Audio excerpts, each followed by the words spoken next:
Okay, so, hey everyone, Tiv here. So, Spider-Man No Way Home actually recently came out, and I actually watched it over the weekend. As I said in my personal tech spec video, I'm not the biggest Tom Holland fan, or well, I wasn't really, but I'm legally mandated to have Spider-Man opinion. And well, I've got to be honest, this movie surprised and impressed me. I honestly actually think it's a really good film. Now, in this part, there will be some minor spoilers, while in the second part, which will be in its own video, that's where we'll get into the really big, juicy stuff. Now, the movie starts right where Far From Home ended, with J. Jonah Jameson outing Peter Parker as Spider-Man after Mysterio's backup plan went through. And well, the beginning conflict and Peter struggling with the world knowing he's Spider-Man is very well executed, and it's actually entertaining to watch. You really get the sense of him struggling with the fame, and the struggles with college admissions was a factor that really hit home with me personally. It helped ground Peter a good bit, and made him feel a lot more realistic than he felt in the previous two films. The way he's struggling with how much his secret being out is affecting his friends and family more than him, that's prime Peter Parker. And well, we follow Peter through the school year, mostly through a montage of different applications and rejection letters until we finally land on MIT. Which, of course, thanks to the controversy surrounding the Mysterio incident, they rejected him and his friends. And Peter's desperate at this point. Not for his own sake, really, but for MJ and Ned's sake. After all the previous rejections and failures, it really doesn't occur to him to try to get them to reconsider. Being such an inexperienced kid and with only May for any real guidance and that sort of thing, of course he wouldn't have thought of that. But of course what he does think of is a bit of a tougher scenario. He knows about Doctor Strange and time manipulation. So he heads off to the Sanctum Sanctorum. Now, unfortunately for Pete, while Strange would want to help him, Time Stone's gone. He apologizes and he's really distraught and he's about to leave. But then Strange is just, I can make everyone forget you're Spider-Man though. So they head downstairs and try casting a spell. Unfortunately, well, for everyone involved, Strange starts the spell out with the intent to erase everyone's memories of Peter's identity.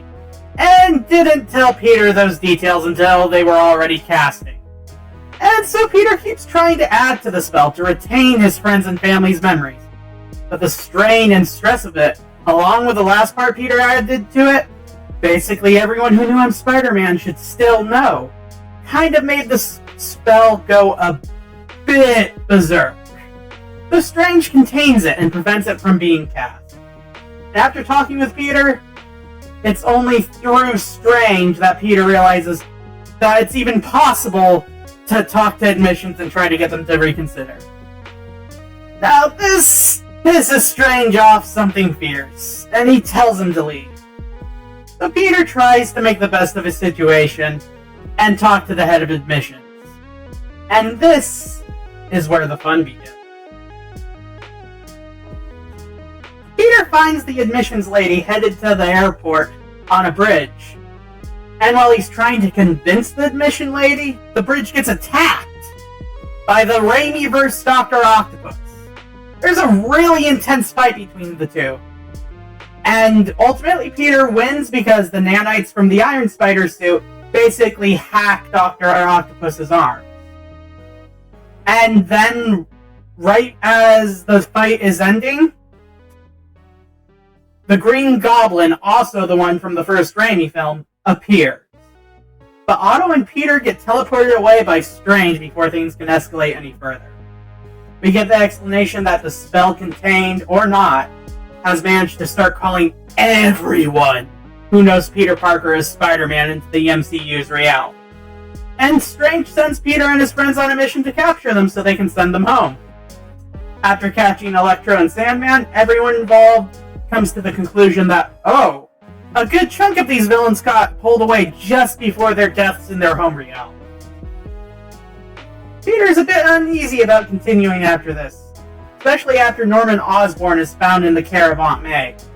He's slowly realizing more and more that these people, these villains, aren't evil. They just need help. He's really uncertain about just sending them back to where they were pulled from to die. It's what Tom Holland's Peter Parker does after this that really, finally sells me on him being Peter Parker. After 2 movies of him cleaning up Stark's messes, the plot of this movie ultimately leads to Peter Parker making a choice. A choice to help people. Peter recognizes that they can be helped. And so he's going to refuse to just let Strange send these people home to die. That is a Peter Parker move. Even more Peter Parker moves? After he yoinks the send home MacGuffin from Strange, there's a pretty intense chase sequence, where first Strange tries to knock Peter out of his body. But thanks to the spider sense, and possibly some totemic malarkey from the comic, that really doesn't solve Strange's issue, because Peter's reflexes keep reacting as Strange tries to take the MacGuffin from him. So he tries to trap Peter in the mirror dimension after Peter gets back in his body. Now, while Strange is really great at manipulating the mirror dimension, he's basically the master of it. What Strange didn't count on is that the mirror dimension pretty much operates on geometry, which is something Peter's able to figure out, like, in a split second. And operating on those geometric principles, Peter actually ends up trapping Strange in the mirror dimension temporarily. And he heads back with a plan and hope to actually help the villains get better. He takes them all back to Happy's apartment where he and May had been staying, and sets out to work. With that, this concludes the spoiler light portion of the review. And yeah, I really didn't think they could, but Marvel Studios and Sony really did finally sell me on Tom Holland as Peter Parker. I'll see you guys all in the heavier spoiler portion of the review later on. Tib out!